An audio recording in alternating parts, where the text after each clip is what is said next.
ये जो अग्निपथ और अग्निवीर के नाम से एक नया एजेंडा बीजेपी की केंद्र की सरकार लेकर के आई है। पहले भी एक ऐसा एजेंडा लेकर के आई थी जिसमें देश का किसान जो था उसको 1 वर्ष तक लगातार सरकार के खिलाफ एक बड़ा आंदोलन चलाना पड़ा। जो 3 कृषि के काले कानून बनाए थे वो भी इसी तरह थोपे गए थे।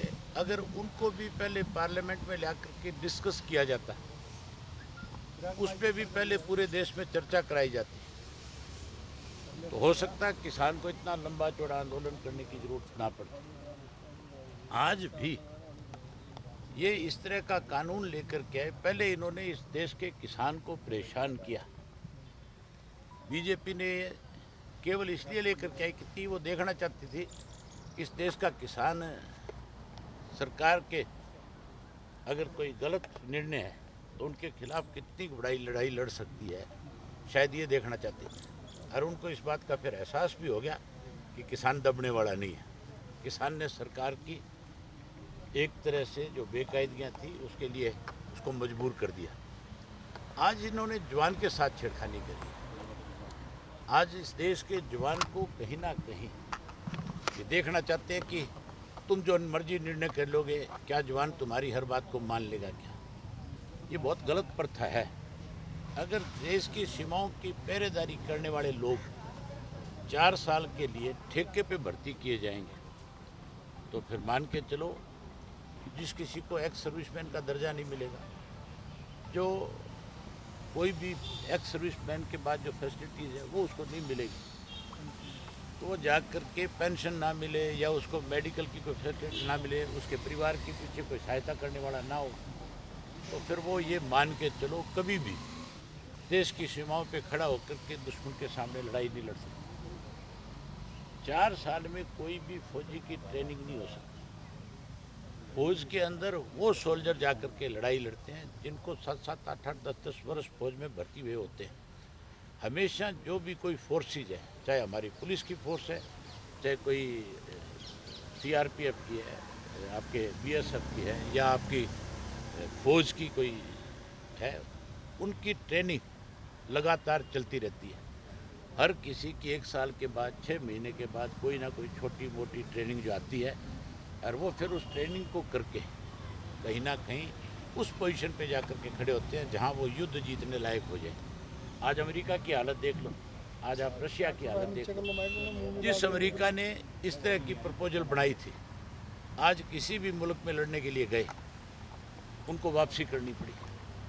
आज रसिया पिछले 3 महीने से ज़्यादा का समय हो गया जिसकी फ़ौज बहुत ताकतवर मानी जाती थी, आज उस रशिया को भी है वहीं खड़ा रहना पड़ गया। ये हमारी फ़ौज को भी कमज़ोर करना चाहते हैं।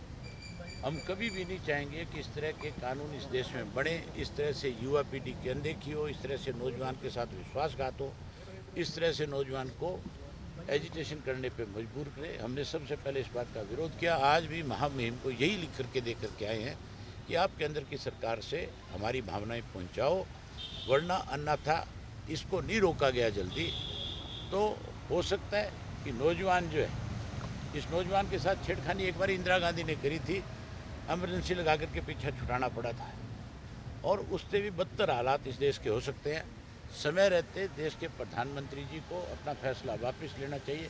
हैरानी की बात है, आज जो स्टेटमेंट रक्षा मंत्री की तरफ से आनी चाहिए थी, आज वो रक्षा मंत्री के बजाय जो कई रक्षा विशेषज्ञ लगा रखे हैं वो स्टेटमेंट देते हैं कि हम अपना फैसला नहीं बदलेंगे। आप नौकर हैं, आपको किसी ने ये अथॉरिटी नहीं दे रखी है कि आप जा कर के स्टेटमेंट दे करके नौजवान को भड़काने का काम करें।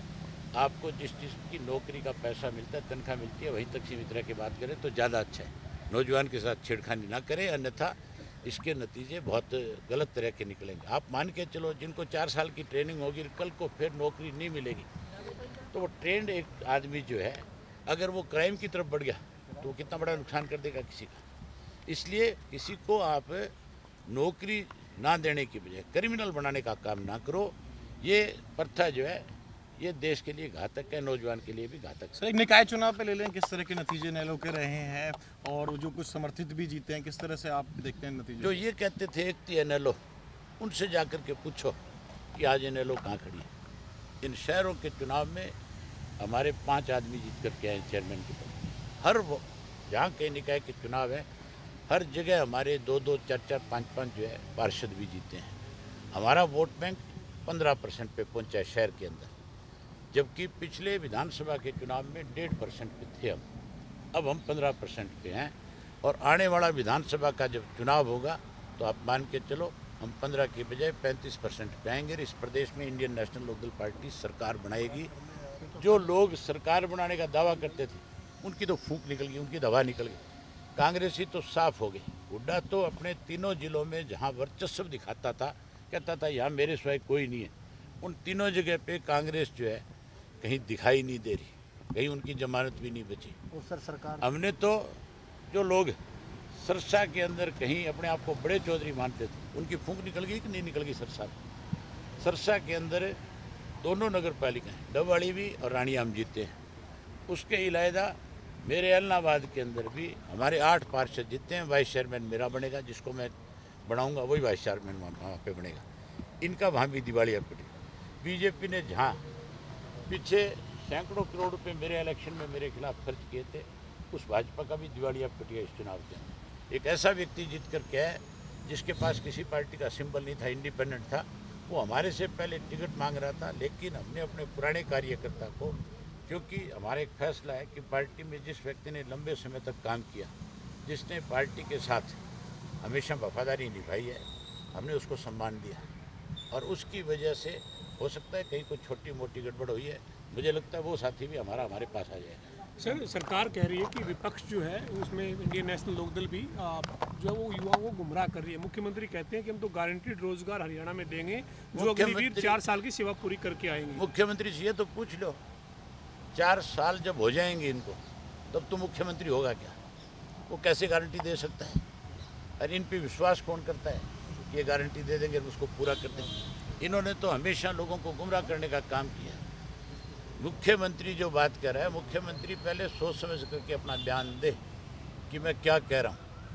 4 साल के अंदर 2024 में चुनाव होगा और इस भारतीय जनता पार्टी का सुपड़ा साफ हो जाएगा। यहाँ 4 साल के बाद हमारा राज होगा। ठीक है, थैंक यू सर।